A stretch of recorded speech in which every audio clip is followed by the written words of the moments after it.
So, does anyone remember dictionaries? The big old-fashioned ones they used to wheel out whenever you had a question about a word in class. Well, they're not just for spelling words like necessary, though I think we've all had to look that one up. They're one of the easiest tools for understanding without doing anything extra. The best part, they're the perfect puzzle game to get your child invested in their own education. Let's dive into what makes them so useful and how you can incorporate it into your child's learning routines. So, why do dictionaries still matter? First things first, they are far more than just a list of words. They're a tool for understanding. Every subject you study, math, history, science, dinosaurs, space, film, they all rely on terms and prior knowledge found in dictionaries. If you don't understand a term, it's like trying to solve a puzzle with a piece missing. And if you make a habit to look up every word you don't know, you'll be able to understand things far more clearly. It's a small change that can make a big difference in your work, school, and day-to-day life. Now, let's be honest, we're all guilty of occasionally skimming a piece of paper and not understanding half of it and trying to pick it up through context clues. But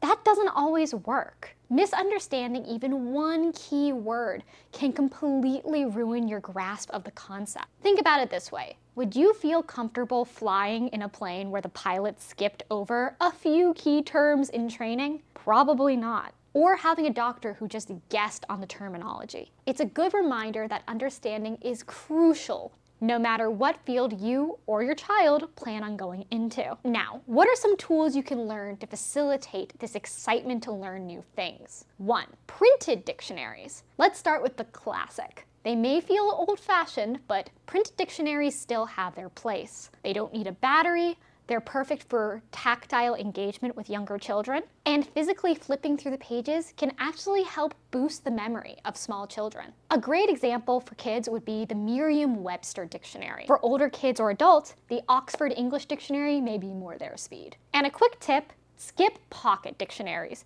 They're often too limited to be helpful. If you're serious about learning, invest in a good, full-sized dictionary. Next, let's talk about digital dictionaries. We've talked a few times before on this channel about having a well-stocked virtual library. This is the next evolution of that. Most dictionaries have a digital version that you can download onto your tablet, phone, or computer. Apps like the Merriam-Webster dictionary or the Oxford dictionary provide all of the usefulness of a real printed dictionary in your pocket at all times. And yes, free options like dictionary.com or Google work too, but the paid ones often have more in-depth explanations. Did you know that your iPhone, Mac, or Android comes with a dictionary inside? Yeah, a lot of us don't use the apps already pre-installed onto our phones. If you're ever curious about a word while reading, you can highlight it on your device and the option to have it defined will pop up right there. No exiting the app, no changing tabs. All you have to do is have a little curiosity. It's quick, convenient, and perfect for multitasking. And finally, for kids in middle school or high school, I'll encourage them to check the glossary of the textbooks they're already using. Whenever they're confused on a subject, they usually don't have to access outside sources. The answers will be right there in the glossary.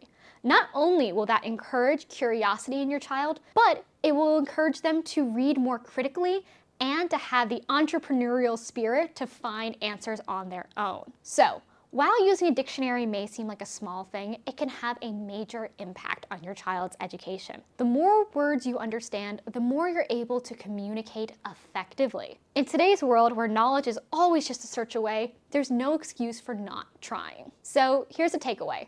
Whether you use a printed version, your phone's dictionary, or glossaries, always be curious and encourage that in your child as well. And if you're curious about our sources, be sure to check out smartbubblegum.com for far more in-depth tutorials, guides, and the apps we use to help thousands of kids reach their academic potential. Have a great week and see you next time!